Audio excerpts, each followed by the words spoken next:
చాలా పొద్దుపోయింది. మీరు పొద్దుననగా వచ్చారు. ఇంకా ఇక్కడ ఉండి మీరు ఏం చేస్తారు? మీ ఆరోగ్యాన్ని కూడా చూసుకోవాలి కదా. మీరింక వెళ్ళండి తాతయ్య. ఏమండి, జాగ్రత్త రఘురామ్. నేనున్నాను కదా అమ్మమ్మ గారు.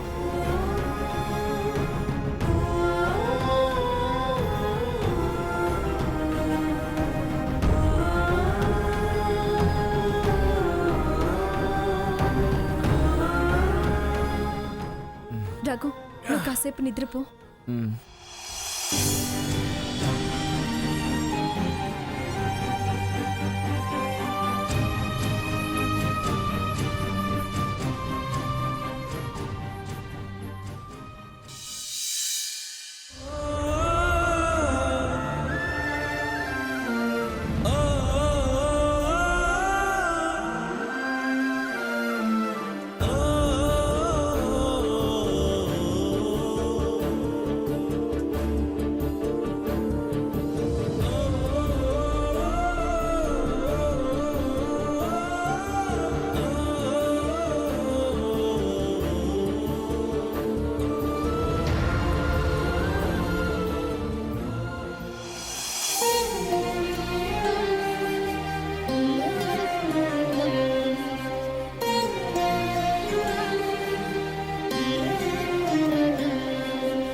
రఘు, రఘు,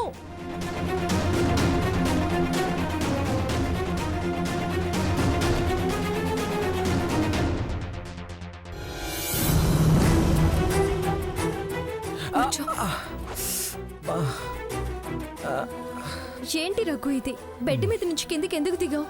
నువ్వు కాలు కదపొద్దు, కదిపితే ప్రమాదం అని డాక్టర్స్ చెప్పారు కదా. ప్రమాదానికి భయపడితే ఎలా సీత?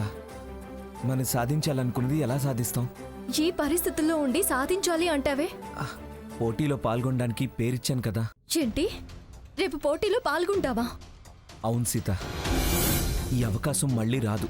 ఏంటి రఘు, స్పృహలో ఉండే మాట్లాడుతున్నావా? లేదా మత్తు ఇంజెక్షన్ ప్రభావంలోనే ఉన్నావా? కాలు కదపకూడదు అంటే పోటీ అంటున్నావేంటి? డాక్టర్స్ వృత్తి ధర్మం, వాళ్ళు చెప్పాల్సింది వాళ్ళు చెప్పారు.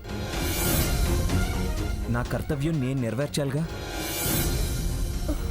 వద్దు, ఎంత దెబ్బ తగులుంటే ఎలా సైకిల్ తొక్కుతావు రఘు? గుండె ధైర్యంతో. వద్దు రఘు, నువ్వు రేపు పోటీకి వెళ్ళడానికి వీల్లేదు. సీత, దయచేసిన నాపకు. చేతనైతే ధైర్యం చెప్పు. అంతేగాని భయపెట్టద్దు. ఏంటి మొండితను? వద్దు, నువ్వు పాల్గొనడానికి వీల్లేదు. నన్ను వద్దని ఆపితే నా మీద రఘు